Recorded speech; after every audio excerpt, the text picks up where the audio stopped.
Hello students, आज के इस वीडियो में हम लोग डिस्कस करेंगे अकाउंटिंग का अगला ट्रांजैक्शन, अगला गोल्डन रूल, जो कि है रियल और नॉमिनल के बीच में।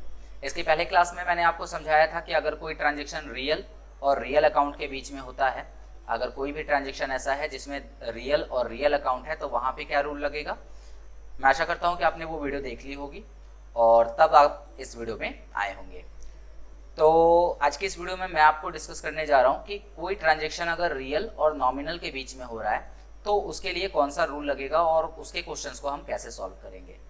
चलिए, तो अगर कोई ट्रांजैक्शन रियल और नॉमिनल खातों में हो रहा है तो उसके लिए जो रूल बनेगा वो बनेगा डेबिट व्हाट कम्स इन। जो वस्तुएं आ रही हैं उसको तो डेबिट करेंगे, लेकिन नॉमिनल का जो रूल है ना वो कहता है क्रेडिट ऑल द इनकम, मतलब जो भी इनकम हो रही है उसे क्रेडिट कर देंगे। जैसे मान लो आपको इनकम हुई सैलरी के रूप में, तो आपको कैश आया, इसलिए कैश डेबिट हो जाएगा, आपकी सैलरी जो होगी वो क्रेडिट हो जाएगी। तो ये रूल है। अब इस रूल के अकॉर्डिंग हम कुछ क्वेश्चंस ले लेते हैं जिसको समझते हैं। जैसे क्वेश्चन है कि रियल टू नॉमिनल में गेट सैलरी ऑफ ₹6000। आपने सैलरी पाई कितने की? 6000 की। कैश यहाँ हिडन है और सैलरी को पलट के लिखेंगे हम सैलरी रिसीव। यहाँ पर हम लिख लेते हैं सैलरी रिसीव। अब सुनो ध्यान से, सैलरी पाई है इनकम को रिप्रेजेंट कर रहा है और कैश जो है रियल है इसलिए ये आ रहा है, कम्स इन। रूल अभी अभी क्या बना था? Debit what comes in and credit all the income gain. तो जो डेबिट होगा वो कौन होगा? कैश होगा। क्यों? क्योंकि कम्स इन यही हो रहा है और इनकम है हमारे लिए कौन? सैलरी रिसीव, इसलिए सैलरी रिसीव जो होगा वो क्या बन जाएगा? क्रेडिट बन जाएगा। तो इस तरह से ये बन गया, बाकी अमाउंट यहाँ पे आप भर लेंगे। ठीक है, आगे बढ़ें। अगला है रेंट रिसीव ऑफ 10,000 फ्रॉम आकाश। अब यहाँ पर ना आकाश को इग्नोर कर देना। क्यों? क्योंकि उधार का सेंस नहीं आ रहा है। अगर उधार की सेंस होती है तभी हम किसी पार्टी के नाम को लिखते हैं, अदरवाइज नहीं लिखते हैं। रेंट कभी भी उधार नहीं हो सकती है। ठीक है, तो रेंट रिसीव हुआ 10,000 का आकाश से। आकाश बस जानकारी के लिए था, तो आकाश के खाते को हमें नहीं लेना है।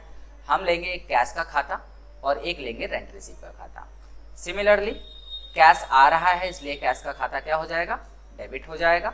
और किस रूप में आ रहा है? रेंट के रूप में, इसलिए रेंट रिसीव जो है वो हमारा क्रेडिट हो जाएगा। रूल पे भी रखकर आप इसे देख सकते हैं, debit what comes in and credit all the income gain. अगले क्वेश्चन की ओर बढ़ते हैं। अगला क्वेश्चन है कि आपको कमीशन रिसीव हो रही है। कमीशन रिसीव हो रही है कितने की? 1000 की। किससे? विजय से। अब यहाँ विजय को इग्नोर करेंगे। क्यों इग्नोर करेंगे? क्योंकि फिर से वही बात, उधार की सेंस नहीं है।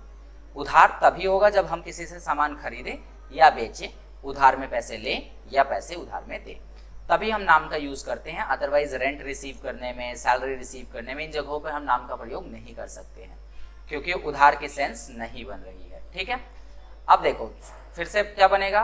कैश डेबिट हो जाएगा, कैश अकाउंट हमारा डेबिट हो जाएगा और कमीशन रिसीव जो है वो हमारा क्या हो जाएगा? क्रेडिट हो जाएगा। जो अमाउंट है वो यहाँ भर लेंगे। तो इस प्रकार से आपने सारे क्वेश्चन जो भी रियल और नॉमिनल के बीच में हो सकते थे वो सारे आपने देख लिए और उन पे प्रैक्टिस भी कर ली।